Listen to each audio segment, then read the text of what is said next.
today I'm going to be doing a story time on when I cut my finger off, what happened, how the surgery was, what it's like now, the difference, the changes, everything that happened basically. Obviously it's only happened 2 months ago, so it's still pretty fresh for me. But yeah, I thought I'd just get into that. But before we actually do dive into the story time, I just wanted to tell you a little bit about this face mask I was recently gifted by TEAMI Blends. They mainly do tea and detoxifying tea basically. So you can get like some tumblers, you can get like tea, you can get like a scoop one, I'm not really sure on, don't take my word for it. I'm going to insert a picture of what I mean. I'm not very good with words. But anyways, a bit about the company. The co-founder and CEO of the company basically started battling really bad mental health issues after 7 time in the military. And whilst she was addicted to coffee, she realised it wasn't like going well, which, you know, being addicted to coffee will not go well. She started making her own tea until she found like a way to solve her own digestion problems, and she's kind of just built a company off of that, which is just amazing. And I absolutely love to hear that. This is what I have got though. I have got a face mask, which is a green tea detox mask. Is a mineral rich detoxifying mask treatment with organic matcha green tea, lemongrass, something I can't pronounce, clay, formulated to bring impurities to the surface while replenishing the skin with necessary superfood nutrients.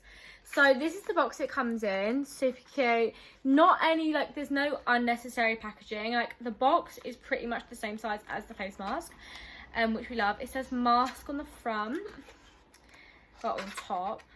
And then if I can actually get into it. I'm terrible. Okay, oh, and here it says our promise: natural, vegan, non-GMO, certified cruelty-free, made in Florida, made without alcohol, parabens, synthetic dyes, harmful chemicals and gluten. So that is amazing. And then this is the mask.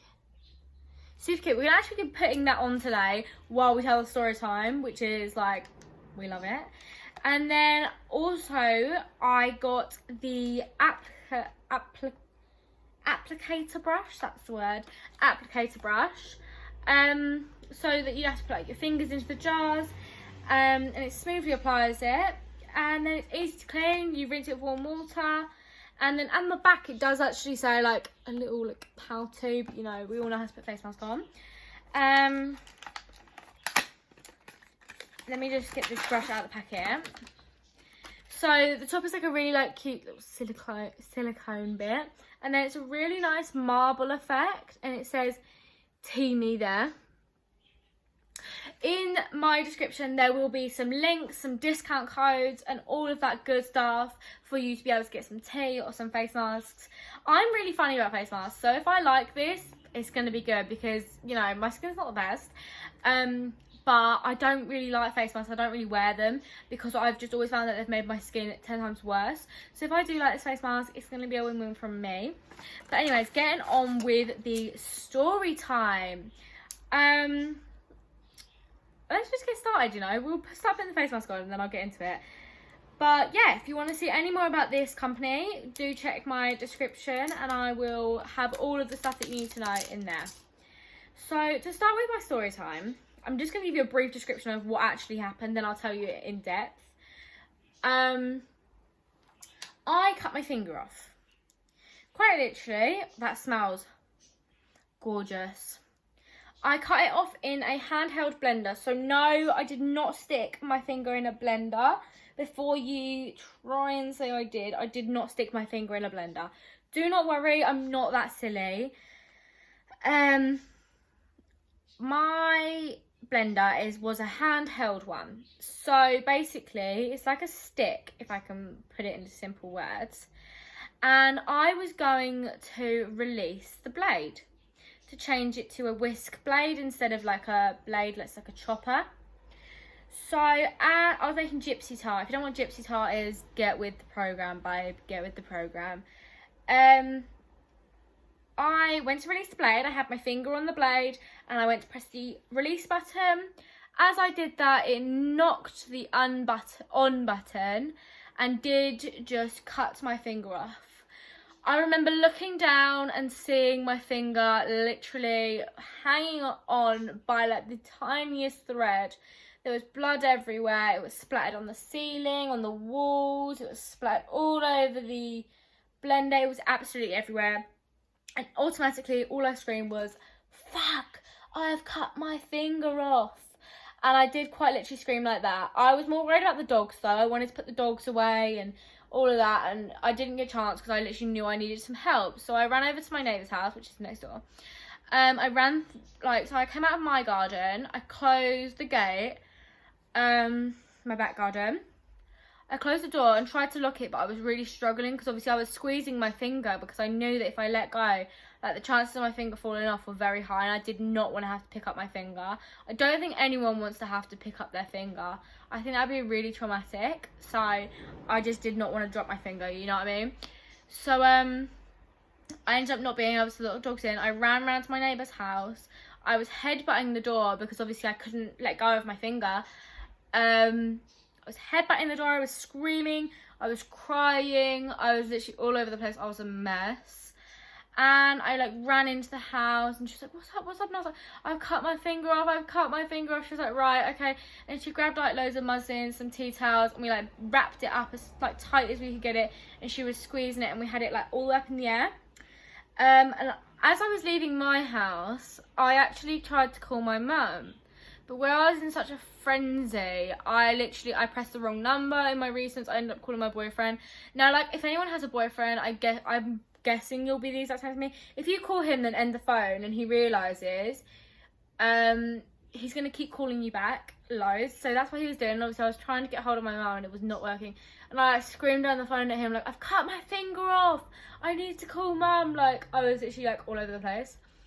I called my mum and was like, "I've cut my finger off." And, like, she didn't answer the first, like, 5 times I called her. And then what I had to do, so I'm sitting in there with my neighbour and I had to ring. So my mum's business had another business working inside of it, if that makes sense. So my mum owned the salon and had her own business, but she also let someone else rent a part of it from her. So basically I had to like find this woman's salon's phone number on Google, like, because I didn't know it. I never had it, like I'd never really spoken to her. So I had no idea what it was. And I was literally like looking for it on Google with this one hand. The other one, like, I've got blood everywhere. I'm literally a state. And yeah, I literally like found her business. I rang her and was like, "This is Amelia, like I need to speak to mum, I've cut my finger off." And I spoke to my mum and I was like, "I've cut my finger." She was like, "Okay, hold on, I'm gonna call you." And she FaceTimed me and was like, "Let me see your finger." I was like, "How am I meant to show you my finger? I've cut it off." And basically she was like, "Oh shit, are you being serious?" And I was like, yeah, I'm being serious. Of course I'm being serious. This is not a joke. And my neighbour then spoke to her a little bit calmer than what I was and was like, "Yeah, she has cut her finger off. I'm just going to call an ambulance." And then, yeah, I'll speak to you in a minute. So we called an ambulance. The ambulance were absolutely annoying me because they were like saying things like, "Oh, how many cups of blood do you think you've lost?" I was like, "Babe, I've not got a measuring cup. I'm not sitting here measuring how much blood I'm losing. I don't know how much blood I've lost. I've lost a fuck ton of blood, put it that way. Like, I don't know how much." And then anyways, like, an ambulance comes. They come in the house.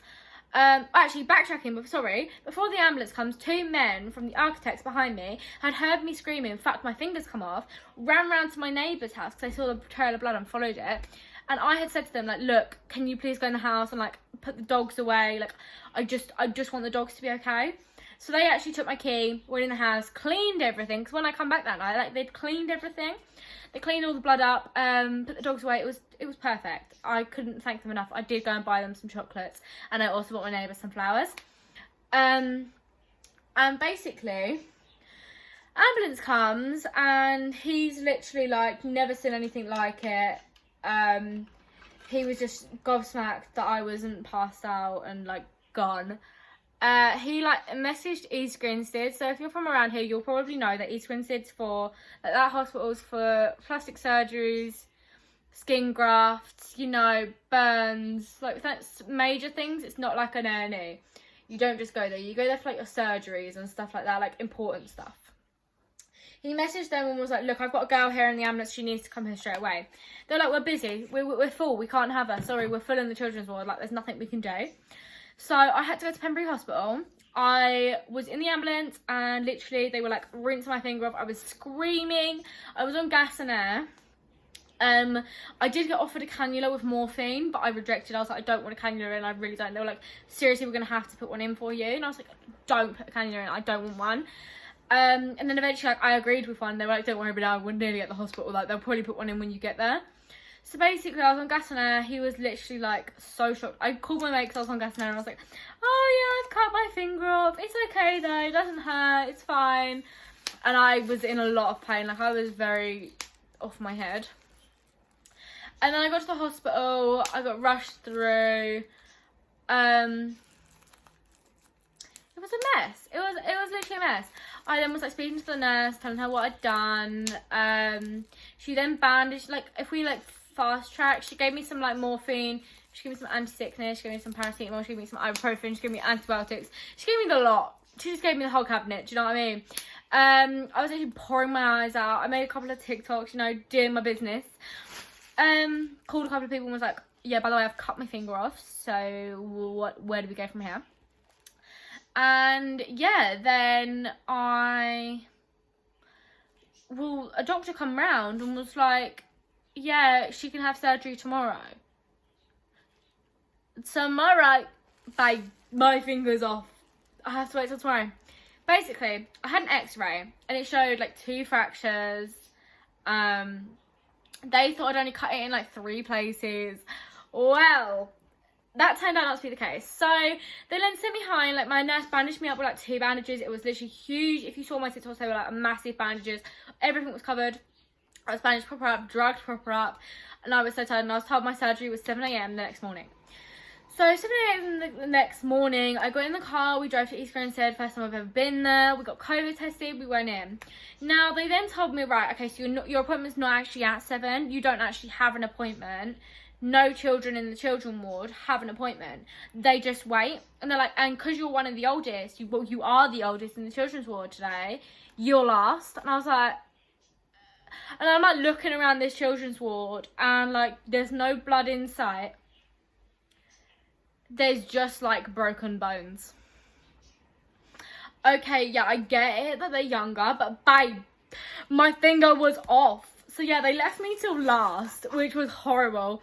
I had nurses come around, they were like questioning me. They were like, okay, so how did you do it? Like, what are you doing? What's your name? What allergies have you got? I got a red wristband, which I will actually show you. This is the band. Let me just cover that up. I'm not going to show, obviously, my date of birth and things. So this is the band I got for that's what I got in Pembury Hospital. And then the one I got for my surgery is, let me just cover that up as well, is this one. It went round my ankle. The red bands are for an allergy. So if you have an allergy, you'll get a red band, basically. Long story short. And yeah, they were like just asking me all that bits and bobs, and then we had loads of different people come around. Then I had the surgeon and his team come around. There was like 8 of them, and the main surgeon, like, he is like my surgeon, if that makes sense. And basically he come around and he was like asking what I'd done, and he was going to tell me what he was planning to do for the surgery. And he was like, okay, so we're going to keep you awake. Now, I had previously been told at Pembury that I was going to be asleep. And in the morning they had said, like, you're going to be asleep, but they're going to put you, like, to sleep. They're not going to have you awake. You can't be awake for a surgery like this. And I was like, I was told I was going to be asleep. And he was like, yeah, well, we would usually, for someone like these injuries, put them to sleep. But because of COVID, we like to keep people in and out really quick. And I'm like, okay, so I'm now awake while you dismantle my finger to put it back together. Right, okay. So, yeah, he was like, yeah, what we're going to do is we're going to like make the injuries worse to make them better, basically. We're going to add a K-wire, which is like a wire that goes through your bones to hold your bones in place. So if you'd seen the pictures, I'll insert a picture now of what the yellow ball is like holding it on. Basically, that's obviously after quite a few weeks of me having it, because that's when my bandages had come off, and they didn't come off for a while. I'll show a picture of my bandages. So it's probably a video of me zooming in on the blood. Quite grim, I know, but I had like full cast on. So basically, yeah, I'm sitting there, I'm literally dreading surgery. They put numbing cream on my hand, ready for the injection that I was going to have. My hand was not numb. I'm telling you now, my hand was not numb. I could feel that. I was like tapping it and I was like, babe, this ain't numb. This ain't numb. This numbing cream ain't working. They come around with the gown and was like, right, it's ready now. You're ready now. And I was like, I got changed into my gown. Babe, I walked down there. It was literally like the walk of shame. It was terrifying because you're like walking down this really cold hallway and like no one else is around, and you're just walking to your surgery room, and then these massive doors open up and it's just like white room with loads of like surgeons in full PPE, and I'm like, okay, I'm gonna leave. It was terrifying. And I literally broke down into tears there, and I had my phone in my hand. They were like, you can listen to music if you want from your AirPods. And I was like, I forgot my AirPods. I left my AirPods back in the room, and I was like, I'm not walking back.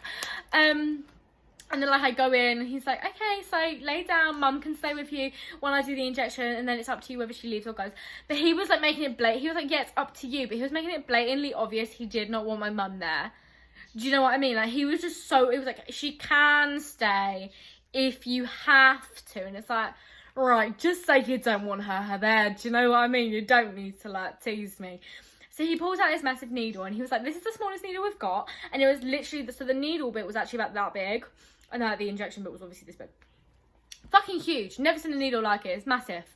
And he literally like pulled it out and was like injecting into here and like here. He was injecting it all so that it would be numb. It was so painful. I literally screamed. I was crying. He was like, right, try and be quiet. I do this surgery on 5-year-olds all the time. And I'm like, babe, I don't think 5-year-olds are cutting their fingers off in blenders. Because why the fuck is a 5-year-old with a blender in the first place? Because if a 15-year-old can't be trusted with a blender, I don't think a 5-year-old should be able to. But, you know, I'm not going to judge.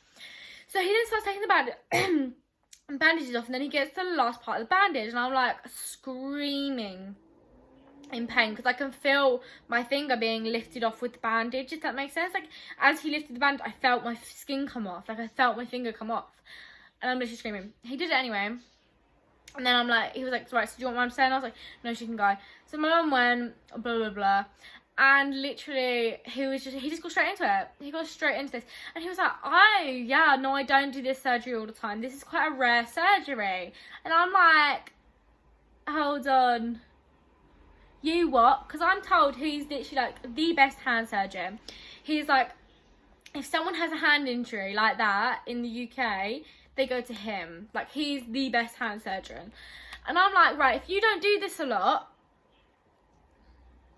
this must be bad.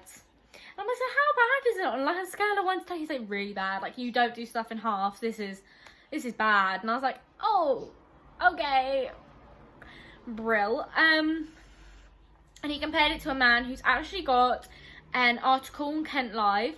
He compared it to his hand because he did his hand as well. I'm not going to give it out because I don't really want to, you know, make anyone uncomfortable, so I'm just not going to do that. But basically, they got a Kent Live thing. They were shocked about how they did his hand. He compared it to his. Yeah, so it was bad. Then he literally calls a photographer in. He was like, I want pictures of this. I want before and afters of this because this is so bad. And he had this photographer in, like 2 or 3 photographers, and they're like taking pictures with these huge cameras of my finger, and I'm like, and I was told this wasn't bad. He's like, yeah, Pembury did not tell me enough. Yeah, this is a lot worse than what I thought. You get this like handheld MRI thing in, so you can see the damage to the nerves, the arteries, things like that, because you can't see that. Turns out I actually, so your arteries go up and back down, your arteries do, so that's your main like source of blood. And I had sliced an artery, which can make you bleed out. When you slice an artery, you bleed a lot. And I'd obviously damaged pretty much every single nerve. I damaged my main nerve. I'd also damaged my tendons. Now, if I can actually find, I think I've got a letter here. Oh, no, I don't. But it was my flexor tendon. I damaged both tendons. I'd cut them both. I can't remember exactly what they were called. It did say on a letter, but I genuinely cannot find it. So I'm not going to bother going and looking for it. But yeah, he was doing surgery. Every other girl before me was in and out within like half an hour. I was in there for 3.5 hours. It was horrible. I was just laying there sweating. I had like a heated mattress and a heated blanket. Ugh, it was horrible. I wanted them off. I was boiling. I had this like sheet over this side of me because my arm was through the sheets. There was like a hole here and then it was on their counter, but there was a sheet like around me in case any blood splattered out. I know, disgusting. And then basically he was doing surgery. I kept looking at it from time to time. At one point there was like a band around my fingers so it wouldn't like bleed too much, and there was like a little tag on it, and it said like Amelia's right index finger. I had like a barcode on it, and I was like, oh, okay, I've been branded. And yeah, he just got on with the surgery. He did really well. At one point I could see he had put the rod in, the K-wire, and it was really, really long because before they cut it down it's really long case for like different lengths of fingers, and it was like out to here, and I was like, oh my god, my finger looks like a kebab, you know, like the kebab sticks you put on the barbecue. Yeah, that's what my finger looked like. And yeah, I was cracking jokes. He was like having jokes. I was pestering him, to be honest. I kept being like, oh, so what are the chances of me keeping my finger? At one point it was like 40 to like 60. At one point it was like 80% you're gonna keep it. At one point it was like 30%. Like it changed every second because obviously like different things would go wrong, different things would go right. He wasn't sure. At one point he got really stressed because he didn't have the right equipment. It was literally just a shambles. Anyway, I had other surgeon working on me as well, and they were actually really sweet. They were quite nice, like I will admit that. Like some of the nurses were really kind. And then before I knew it, the surgery was over. Like they put like 8 stitches in, and then suddenly they had to take them all back out because my arteries started pouring out of blood again. Blood went everywhere. He was just throwing like equipment down. Like he literally threw like a pair of like spatula things onto me. Like it bounced off me. It was literally like everywhere. And then like they sorted that out, that fixed. It was fine. And I had the KY and I looked at it and I was like, oh my god, because they're like, do you want to have a look before we like bandage you up? And I was like, yeah, go on then. And I was like, oh my god, I should not have looked at that. They bandaged me up, did me a splint, had like a bandage splint, you know, sort of thing. It was cute, you know, life was great. They then like, they were like, sit up really slowly because you've been laying down for quite a long while. And I was like, babe, I get my eyelashes done. I'm fine, trust me. You know, I lay here longer for my eyelashes. I don't, obviously I don't lay there longer than 3.5 hours, but you know what I mean. And I sat up and they had me a wheelchair, and I was like, why have I got a wheelchair? And they were like, well, just because you've had like a surgery, you might be feeling a bit drowsy. And I was like, no, I'm fine. They were like, are you sure? And I was like, yeah, I can walk back. And I did. I walked back with them. We walked back to my room, then they like wanted me to eat something, so I had a bit of toast, just plain toast, you know, nothing fancy. Then yeah, I went home, and then Josh's sister picked me up the next day and we went out. Obviously I was still experiencing a lot of pain. I was on a lot of pain medication. I was taking 2 paracetamol, 2 ibuprofen every 3 hours. Every 2 hours, every 3 hours. Every 3 hours, and then every 4 hours I was taking an antibiotic. Yeah. No, it was every 2. Yeah, every 2 hours I was taking paracetamol and ibuprofen, and then I was having an antibiotic every 4. I know that's a lot. I was extremely constipated. It was horrible. It lasted like that for another like week, and then I started like weaning myself off, and I was coming a little bit less. Sometimes I'd had 1 or 2. Sometimes I'd had none. It was just getting less and less by the day. Then it was time to get my bandages off. I think it was about 2 weeks down the line. They were like, yep, you can come in now and we're going to take your bandages off. So I'll insert some pictures of the first time my bandages ever come off. That's the first time I saw my finger since surgery. I was terrified, to say the least. There was so much blood. It was literally horrible. My nurse was lovely though. She was amazing. And then yeah, he wanted me to have an x-ray, so I had an x-ray. He said it's still a little bit twisted, because like when the blender went round it twisted my bones as well as breaking them, so it still was a little bit twisted, but most of it looked healed, like it looked good. So the K-wire stayed in for another 4 weeks, I believe. 4 weeks, yeah, another 4 weeks. But I was now in a small splint, which I will show you a picture of. You know, my cute pink splint, which I do actually have somewhere. I don't know where though, but it is somewhere, because I have kept it, because I will always keep my splint. And then, yeah, I come home, had my splint for another 2 weeks. Oh no, it wasn't another 4 weeks. I think it was another 2 when I got my splint. So I had my bandages off within 2 weeks, got that changed, and yeah, and then in 4 weeks, so then out of 4 weeks on, I went to see them again, and I was in there for hours. I was in there for actual hours. I was late to work because literally, so his clinic had gotten a leak in the roof, so I couldn't stay in peanut ward, which is the children's ward. I had to go all the way up to the adults one, and then like it was literally a shambles. They wanted to take my bandages off, even though I could take my bandages off myself. I don't know what was going on. We went up, he was like, right, so what's going on? Like, how is it? My nurse terrified me. So basically, I had 2 blue stitches here, which I was trying to show a picture of. I don't know if I'll have one, so, you know, if there's no picture there, don't think I'm awkward. So I had 2 blue stitches. Now, I thought nothing of them. I was told all my stitches were dissolvable. I was then told that blue stitches are not dissolvable. So I was like, oh, why the fuck do I have these? What are they?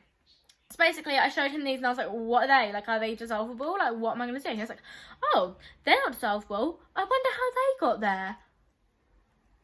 I'm like, you put them there, babe. You don't remember putting them stitches in. I'm terrified. Sorry about that. And yeah, he was like, oh yeah, no, I remember now. I attached your tendon to them. Your tendon is attached to them. I was like, why? And he was like, I had no bone to attach it to. Your bone was gone. So I had nothing to attach. Oh, my ass is peeling. Brill. He was like, yeah, I had nothing to attach it to. So I thought it would be just best if I just attached it to a stitch. And it worked. So perfect. And yeah, that's what he did. So then I went back down to the nurse for her to remove my K-wire and my stitches. Now, the K-wire being removed, they get a screwdriver, screw the ball off, take the ball off, then they get some pliers, put the pliers on and they just yank it out. Super uncomfortable. It doesn't actually hurt, but it's uncomfortable. But then the stitches being removed, because they were so deep, because it was obviously holding my tendon in.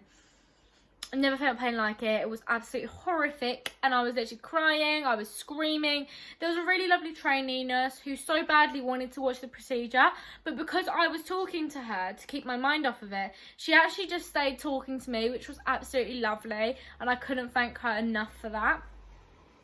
Then obviously this is my finger afterwards.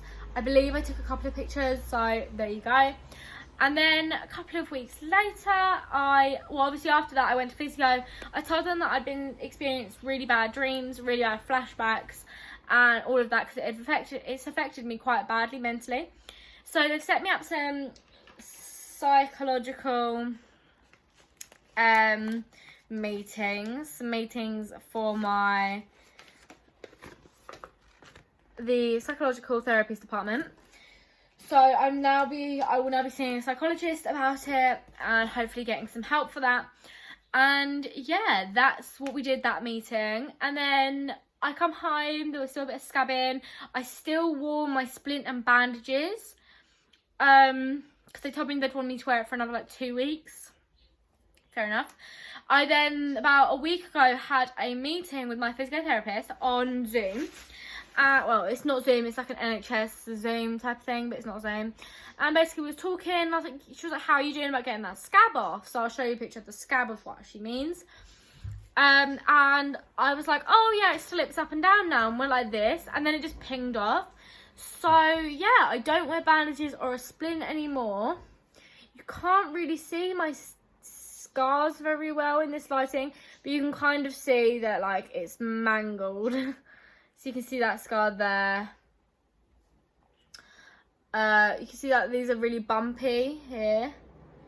That's my bones. I can feel very sensitive movement, but I've got restricted movement, but I've got enough. I can't bend the tip at all. Like, that does not go at all. Like, I'm yeah, that nothing happens, which is probably how it's gonna be for the rest of my life. That he predicted that I wouldn't have any movement, and I wouldn't have any feeling. Now I've got feeling, it's just a numb sort of feeling. There's not much there, and it's sensitive.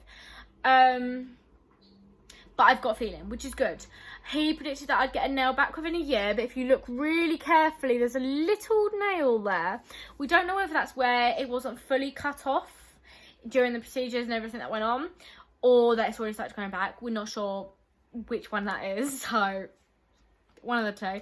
But either way, it's still there. So do you know what I mean? There's still something there, which is amazing. And they also predicted that I wouldn't have any movement or feeling. So yeah, as I just said. But obviously I have gotten some movement. So to have some movement, it's amazing. And I'm not shocked that I don't have movement in the tip. The physiotherapist would rather me have movement in the tip, because obviously there's so many things that I need to do, like grabbing a steering wheel. Like, you can't do that. But there's not much I can do about it. So that is my finger story in a nutshell. I'm so sorry this is such a long video. But yeah, that's my finger story. So if you have any questions, leave them down below or message me on Instagram. I'm more than happy to reply. Also, do not forget to go and have a look at the TEAMI face mask. I will insert a picture at the end of what I look like after this face mask once I take it off. And yeah, let me know what you think. The link will be in the description. And yeah.